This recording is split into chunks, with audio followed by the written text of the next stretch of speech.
Para pemirsa Nasional TV dimanapun berada, seperti halnya tadi terkaitan antara tolong menolong dengan kepasrahan,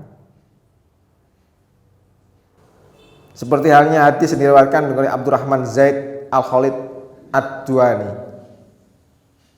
Qala Rasulullah, qala Nabi Muhammadin sallallahu alaihi wasallam, man jahaza ghazin ya fi sabilillahi faqad ghaza wa man khalafa ghaziyan fi ahlihi bi khairi faqad ghaza. Abdurrahman Zaid bin Khalid Ad-Juhani berkata, Rasulullah sallallahu alaihi wasallam bersabda, siapa yang menyediakan keperluan orang yang akan berjuang fisabilillah, berarti ia telah berjuang. Dan siapa yang menjaga hak milik orang yang sedang berjuang dengan baik, berarti ia telah ikut berjuang. Pemirsa, hadis ini mengkaitkan bahwasanya tolong menolong sesama itu tidak harus kita terjun langsung, tetapi walaupun kita ikut berdoa, walaupun kita ikut mempersiapkan menolong saudara-saudara kita dari yang lain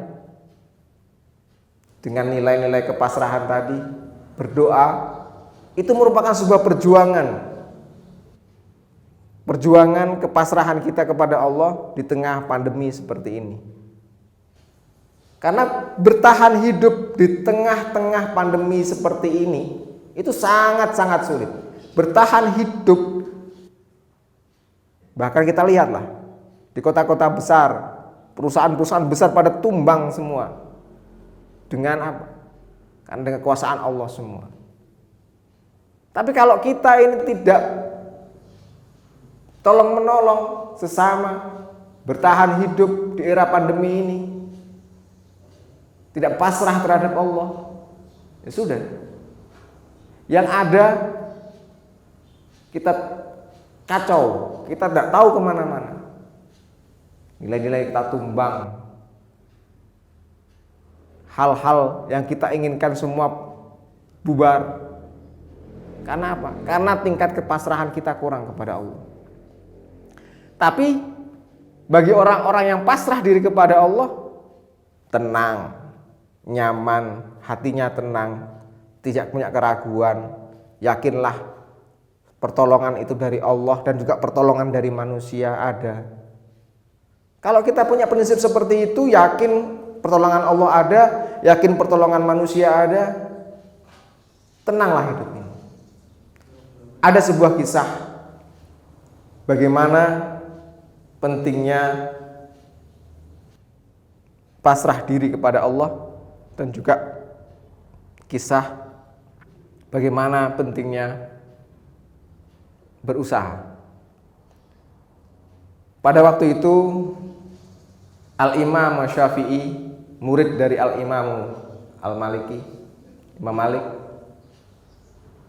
itu berkeyakinan bahwasanya usaha, hasil itu semua dari usaha. Sama seperti Imam Malik juga berkeyakinan bahwasanya hasil itu semua dari Allah. Sama-sama usaha dan sama-sama dari hasil.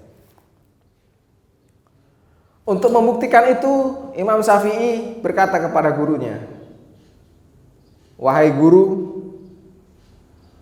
saya akan membuktikan pendapat saya bahwasanya hasil itu berkat usaha. Silahkan, kata Imam Syafi'i, silahkan kalau kamu berpendapat bahwasanya hasil dari usaha. Saya juga berpendapat bahwasanya hasil itu merupakan dari qada-qadar Allah Subhanahu wa taala. Ya, saya juga percaya semua hasil itu dari qada-qadar Allah Subhanahu wa taala, kata Imam Syafi'i. Tetapi saya juga harus tetap berusaha. Bagus. Ya, saya buktikan. Ya. Akhirnya Imam Syafi'i keluar dari rumahnya berjalan menuju sebuah ladang. Dalam ladang itu ada orang yang sedang memanen buah anggur. Di panas-panas terik seperti ini ada yang memanen buah anggur. Akhirnya Imam Syafi'i dipanggil lah oleh pemilik anggur itu. Wahai Imam, sedang apakah engkau? Saya sedang, jawablah oleh Imam Syafi'i, saya sedang berjalan-jalan. Di terik panas seperti ini, alangkah baiknya engkau ikut kami memanen anggur, dan nanti sebagian dari hasilnya akan saya berikan kepadamu, kata pemilik ladang. Baiklah, kata Imam Syafi'i. Akhirnya Imam Syafi'i ikutlah memanen bersama dengan pemilik ladang. Setelah sore hari, Imam Syafi'i ikut memanen bersama orang yang punya ladang. Setelah itu dipetiklah buah anggur. Setelah mendapatkan buah anggur, dikasihlah Imam Syafi'i sedikit dari hasil panennya. Akhirnya dengan tergesa-gesa ingat pendapat beliau terhadap gurunya Imam Malik. Oh iya, saya akan ke guru saya bahwasanya mengantarkan anggur dan juga akan mengiyakan pendapat saya bahwasanya usaha hasil itu dari usaha. Pendapat dari Imam Syafi'i. Akhirnya bergegaslah Imam Syafi'i itu ke Imam Malik. Sampainya di rumah Imam Malik setelah sholat dia langsung turun dan duduk-duduk di serambi rumahnya. Saat itu panas terik sekali, hawa panas.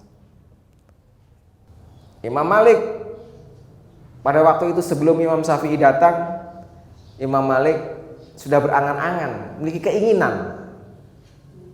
Imam Malik berangan-angan, aduh, seandainya ada anggur di siang ini, begitu enaknya kalau kita makan anggur di siang-siang hari ini dengan suasana panas terik ini. Ya, saya berpasrah kepada Allah, semoga Allah mencukupi dan semoga Allah ada jalan keluar. Begitu kata Imam Malik. Akhirnya Imam Syafi'i datang kepada gurunya. Assalamualaikum ya guru. Waalaikumsalam ya Imam Syafi'i. Silahkan duduk. Mari duduk. Akhirnya Imam Syafi'i duduk.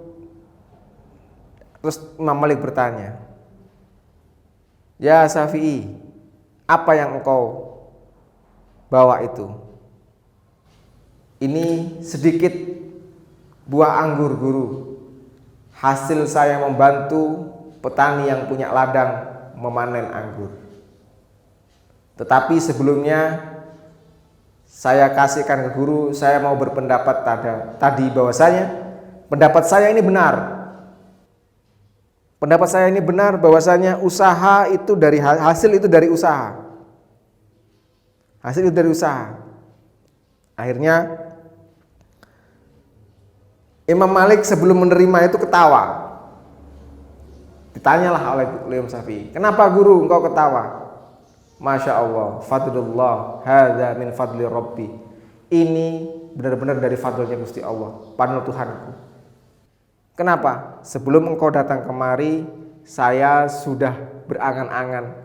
Seandainya panas terik seperti ini, ada anggur, memakan buah anggur, insya Allah nyaman, enak, serasa melegakan.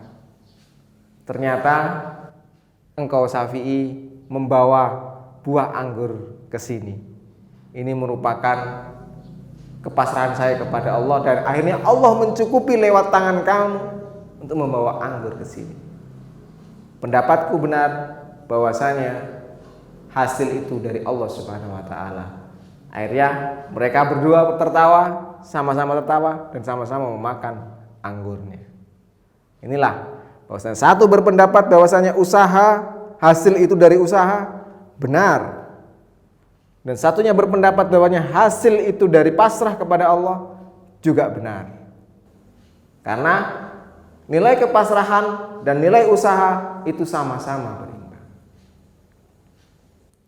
Kadang-kadang apa yang kita usahakan belum tentu berhasil kalau Allah sudah tidak mentakdirkan berhasil. Dan apa-apa yang kita tidak takdirkan, Allah yang mentakdirkan untuk berhasil. Inilah para pemirsa, hikmah dari kepasrahan kita kepada Gusti Allah, kepada Allah sangat-sangat besar. Nilai tawakal kepada Allah sangat-sangat besar dalam kehidupan kita. Itu tadi dalam bidang usaha.